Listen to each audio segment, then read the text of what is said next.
It's been a very positive start to the March quarter in 2012. We saw strengthening sales in January and February increase into March, although we have seen a slight dip away in Easter, which is not unexpected, but certainly nowhere near as bad as 2011. Overall sales activity is up around 15%, and when we look briefly at the housing market, we've seen the highest level in sales activity since March 2010. The other important thing to look at in the housing market is that the overall median house price has stabilised, but in the March quarter, after we saw a 2% rise in the December quarter.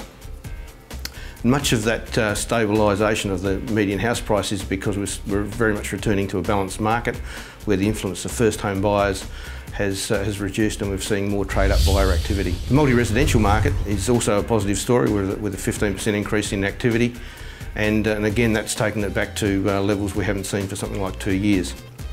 The median price has moved up in the multi-residential market, and that reflects probably some increase in activity in the pre-selling of new developments around the city.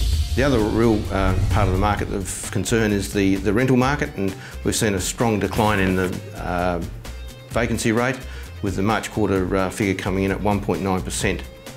The overall median rent has risen $5 to $4.25 in the March quarter, and that represents a 10% increase across the year.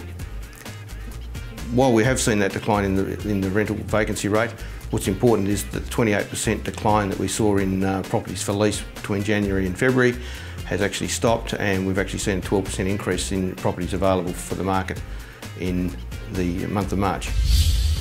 So despite a tight rental market, we've certainly seen increased sales activity, which gives us a very positive start to 2012.